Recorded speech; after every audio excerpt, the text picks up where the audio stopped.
दोस्तों, काफ़ी बार आप अपने आप से प्रश्न करेंगे कि मैं ऐसा क्यों हूँ। क्योंकि जब कोई इंसान किसी को नीचा दिखाता है या गलत बोलता है या किसी इंसान की गलतियां निकालता है तो यह प्रश्न उठता है कि मैं ऐसा क्यों हूं।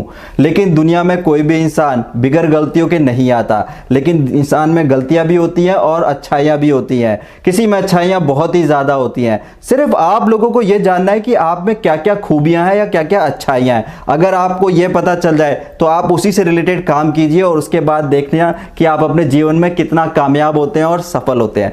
चलिए दोस्तों, मैं आप लोगों को इसको एक कहानी से समझाने की कोशिश करता हूं। एक किसान के पास दो घड़े होते हैं। एक घड़ा सही होता है और एक घड़ा जो होता है वो थोड़ा सा फूटा हुआ होता है। तो इसकी वजह से क्या होता है कि जब किसान सुबह झील से पानी लेने जाता है और झील से जब वापस आता है तो वह 1.5 घड़ा ही पानी लेके आ पाता है। तो जो घड़ा फूटा हुआ होता है उसे हमेशा ये लगता है कि किसान को मैं सिर्फ आधा घड़ा ही पानी दे पाता हूँ। वह सोचता है कि मैं क्यों ना किसान से इस बात के लिए माफी मांगू और शर्मिंदगी जाहिर करूं। तो वो जो फूटा हुआ घड़ा होता है दोस्तों, वह किसान से बोलता है कि मैं आपसे माफी चाहता हूं और मैं जो हूं आपको ना पूरा पानी नहीं दे पाता। आप पूरा भरते हैं लेकिन मैं सिर्फ आधा घड़ा ही घर तक पहुंचा पाता हूं।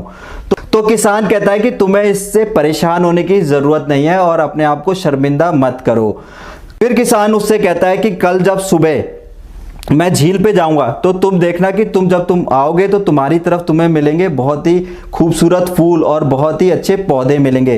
तो अगली सुबह जब किसान झील के पास जाता है और वहां से जब उन दोनों घड़ों को भरता है और घर की तरफ आता है तो फूटे घड़े की तरफ उसे मिलते हैं बहुत सारे खिले हुए फूल, बहुत ही अच्छे पौधे। उन्हें देख करके वह बहुत ही खुश होता है। लेकिन जब वह घर पहुंचता है तो फिर जो फूटा घड़ा होता है वह फिर से उदास हो जाता है और फिर किसान से कहता है कि मैं आज फिर आधा घड़ा ही पानी दे पाया।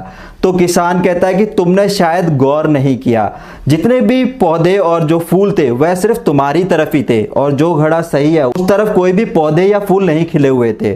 फिर किसान ने कहा कि मुझे तुम्हारी इस कमी का पहले से ही पता था, इस वजह से मैंने क्या किया कि तुम्हारी तरफ मैंने बहुत सारे फ्लावर्स के सीड बो दिए, यानी कि पौधों के बीज लगा दिए। और जब तुम आते हो तो उनको सिंचाई करते हुए आते हो और आज वो बहुत ही अच्छे पौधे बन गए हैं और उन पे बहुत ही खूबसूरत फूल खिले हुए हैं। और उन फूलों को मैं अपने घर लाता हूँ, अपना घर सजाता हूँ और भगवान की पूजा भी करता हूँ। अगर तुम्हारे अंदर ये कमी नहीं होती तो मेरे घर को फूल नहीं मिलते और मैं भगवान को भी फूल नहीं चढ़ा पाता। ओके दोस्तों, इस कहानी से हमें ये सीख मिलती है कि हर इंसान के अंदर कुछ ना कुछ कमी है और कुछ ना कुछ खूबी है। सिर्फ अगर उसे उसकी खूबियां पता चल जाए या फिर वह अपनी कमियों को किस तरीके से खूबियों में बदल ले, फिर उसके बाद देखना कि जिंदगी कितनी